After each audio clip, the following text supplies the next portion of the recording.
Do companies put too much faith in managed service providers? We'll discuss that question on today's MSP Zone. You're entering the MSP Zone, a podcast for the managed services community, covering news, analysis, and interviews from around the globe. Elevate your MSP game by staying in the MSP Zone. And now, your host, Charles Weaver.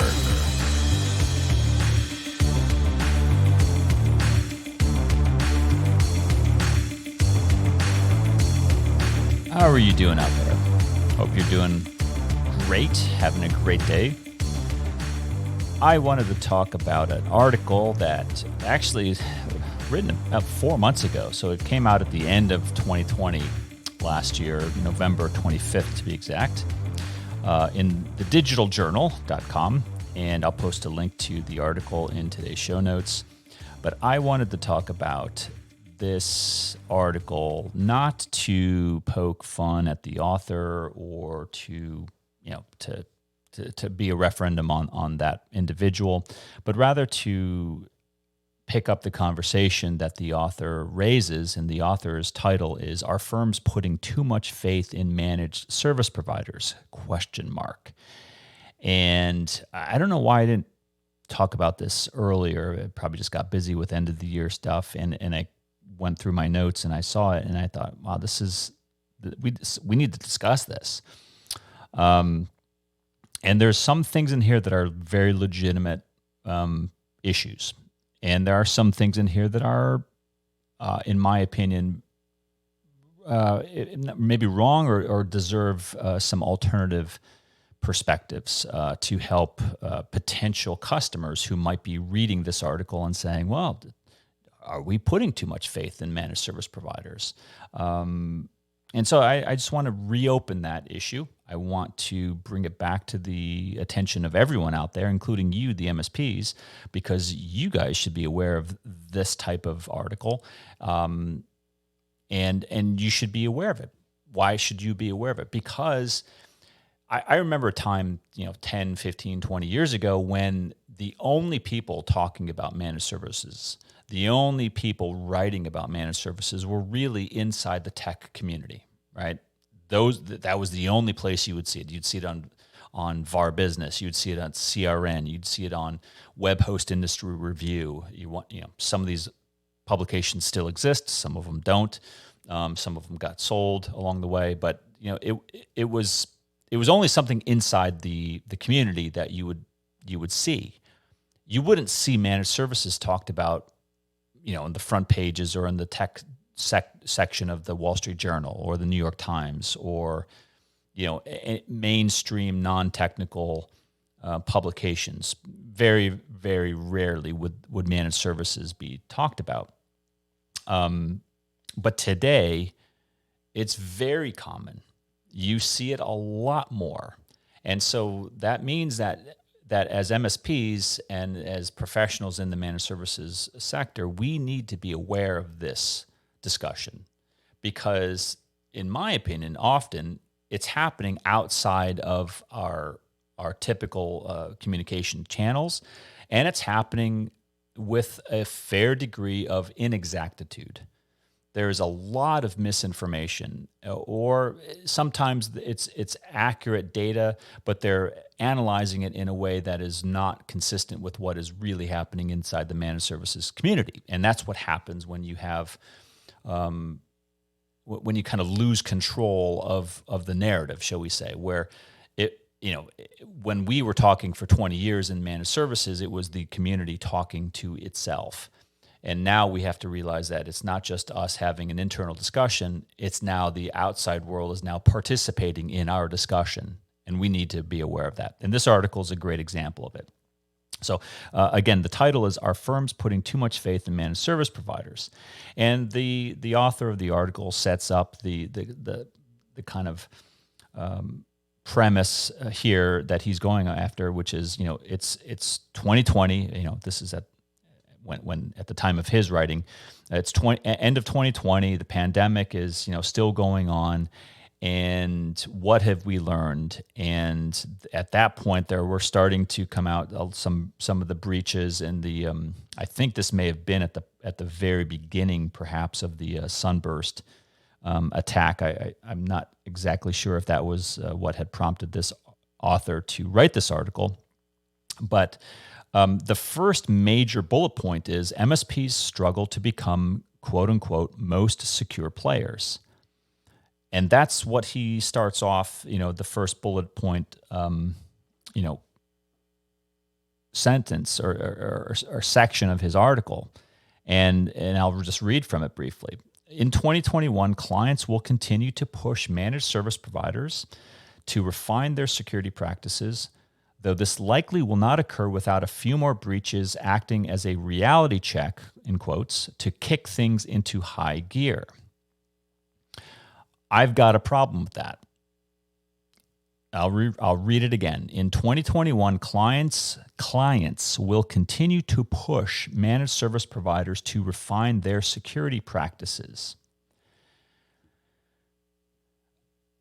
Yes, if you are an enterprise customer with a fully built out, fully developed internal IT department, chief security officer, chief technology officer, CISO, chief compliance officer. You've got all the bells and whistles positions with people who know what they're doing and who have a really good understanding of compliance, who have a really good understanding of policies, procedures, process, controls. I fully admit that there could be some examples of those types of customers saying to a much smaller MSP, I'm going to need you to modify some things. I accept it, and I especially accept it with those scenarios that I do know exist where there's a much, much larger customer and a much, much smaller in size MSP doing something very specialized, where the customer would say some modifications in the MSP behavior or in your internal control matrix need to occur. Typically, in my experience, these are very nominal changes. These are things that are almost always evidentiary in nature. What do I mean by that? It means that the MSP was already doing it, but they just never had it tested. They never had a compliance report that could report on that specific thing that is of interest to the customer. Almost always that's it. But to say that across the board, clients are pushing and have pushed MSPs to refine their security practices is a borderline grotesque exaggeration to an outright inaccurate statement. How is it inaccurate? Well, outside of the enterprise community, if you're talking about mid-market, and certainly if you're talking about most small and medium-sized businesses, so organizations with under 250 end-user seats, it is not the client pushing the MSP to refine their security practices. It is the other way around. It is the MSP pushing the client to refine their internal security practices, and often meeting resistance. Yeah, meeting resistance. Now, it doesn't mean that the clients in all those scenarios are saying, I don't agree with you, I don't trust you, I don't like security, I like being insecure. It is, I don't think often that at all. I think it comes down to, a lot of the times, prioritization and budget. I suppose it could be some lack of education, lack of awareness, call it ignorance on the part of the customer who just doesn't understand why they're being asked. I'll give you some great examples of that. Multi-factor authentication. I hear this so many times from an MSP. Well, I've pushed, so the MSP is doing MFA, right? But the MSP pushing multi-factor as a service solutions to customers and meeting resistance in the form of, well, my users just don't want to do it, or the CEO really doesn't like to have to get that multi-factor code and log in that way because it's extra steps, and the CEO or the executive, the owner, doesn't like doing that, right? Very common. I hear this multiple times, in a week from MSPs who just say this, that they can't get adoption of basic, and I mean basic, IT security controls implemented at a customer because the customer doesn't like to do it. The customer doesn't see a value in backing up their internal data to protect them, to give them a level of protection against, let's say, ransomware attacks. So this very premise that the MSPs are struggling to become most secure players is inaccurate. It demands, I would say to this author, it demands a retraction and at least a further elaboration of, yes, we are not perfect as a profession. Yes, there are MSPs who are lagging behind. Yes. And there are definitely some scenarios where the customers are more advanced in their practices than the MSP. But again, I would say that based on my somewhat educated guess of 21 years in this industry, that it is almost exclusively the larger enterprise customers making those kind of requests, but it is not at all a common thing throughout mid-market and SMB. And in fact, the smaller in size you get, the more likely it is that you're going to have the MSP being far more proficient and secure than the customer, but it is the customer who is resistant to the increases in security and the, increase probably in budgetary expense to do the things that they need to do to be safer in protecting the data that they are custodians of. And I'll continue reading in that paragraph. Traditionally, MSPs have relied on their collective internal IT knowledge to support their own IT staff, but this is no longer enough. MSPs need to eradicate their, quote, "I'm too small to be a target" mentality and level up security by leaning on partner groups and establishing it as a top priority. I have no problem with MSPs eradicating the "I'm too small to be a target" mentality. If there's any MSP out there that actually thinks I'm too small to be a target for a cyber criminal, I would tell you, you're wrong. You're completely wrong. You absolutely are a target. We're all a target. If we have a connected device to the internet, we're a target. Even if we're an unknown target, meaning that somebody out there isn't necessarily got crosshairs on us, but we are a target in the sense that we could become swept up in the dragnet of cyber crime activity very easily. And in that regard, you are a target. And if you are an MSP or you're in the IT services profession, you're absolutely a target because you are that first line of defense against your customers. So that's my first issue with this article, is that we all need to acknowledge that we as MSPs need to continually sharpen our skills and our cybersecurity defensive posture. But are we laggards across the board compared to where our customers are? No, quite the opposite.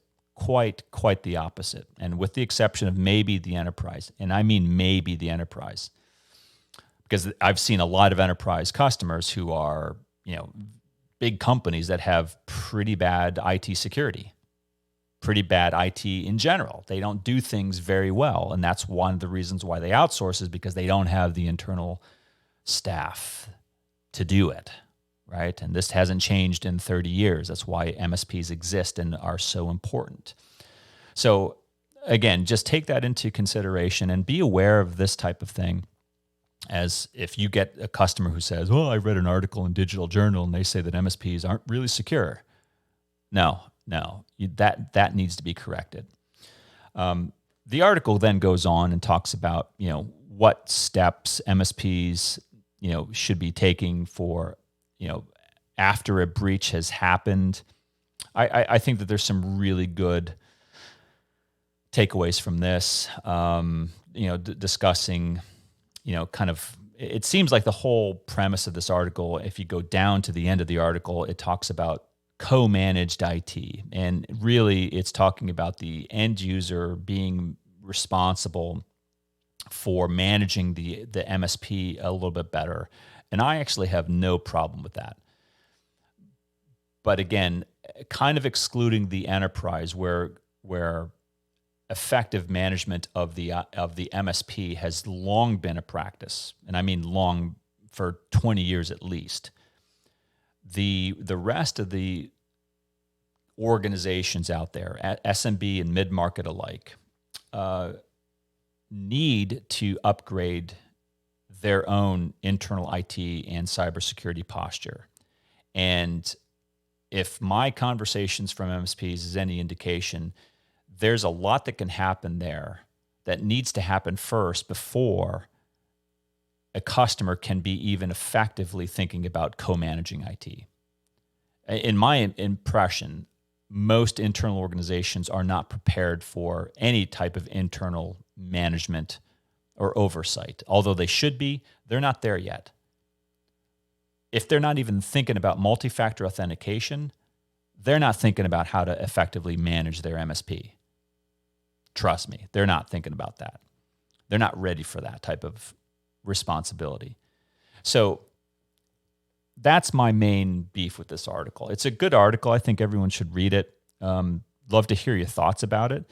But again, the premise that somehow MSPs just aren't cutting it, aren't worth or worthy of the faith that their customers do place in them, I take issue with that premise, because but for the MSP, there are a lot of end user organizations that would have no chance of not just cybersecurity protection, but just basic functionality of their IT resources that they've purchased. They wouldn't have it functioning at all. And the MSPs do bring quite a lot. And again, it doesn't absolve the MSPs of the responsibility of always reviewing their own internal cybersecurity posture, always improving that cybersecurity posture to make it better constantly. That is always going to be an obligation and responsibility of the MSP, no doubt. But this article does not accurately reflect, in my opinion, of the tens and tens of thousands of MSPs practicing around the world, the accurate state of current faith that MSPs do have with their customers, and the resistance they do get from not all, but a fair number, a fair percentage of end user organizations are just resistant to doing what is being recommended. And it doesn't even mean that the MSP is not effective at selling. This is the MSP hasn't gotten the customer to do what they are suggesting, and the end user, the customer, isn't even doing it themselves, right? So don't look at this as, well, the customer doesn't want to put more faith or trust in the MSP and spend more with them. They're not doing it themselves, right? They're not doing multi-factor on their own. The customer isn't doing internal backup on their own instead of buying backup as a service from an MSP, right? That's the issue. That's what we're talking about. If they don't buy it from the MSP, they ought to be doing it themselves or buying it from somebody. But the fact that they're not, and the fact that the MSP is trying to get them as a customer to update their position with security, speaks volumes of the faith that MSPs do have, the trust that the MSPs do possess from their customers. And that's the MSP I know. That's the MSP profession that I am familiar with. But anyway, give the article a read. You got your, come to your own conclusions. Maybe it'll be different from mine. If they are, I'd love to hear from them. hear from you, send us an email at mspzone@mspalliance.com. Let us know, or contact the author and communicate with him yourself. Maybe we can get them to write a follow-up article that kind of corrects some of these assumptions and statements. Maybe that could happen. Anyway, those are my thoughts. This is Charles Weaver with the MSP Zone. Until next time. Thanks for listening. If you enjoyed today's episode, please give us a like. Make sure you are subscribed to the podcast so you will get notified when future episodes are released. We will see you next time in the MSP Zone.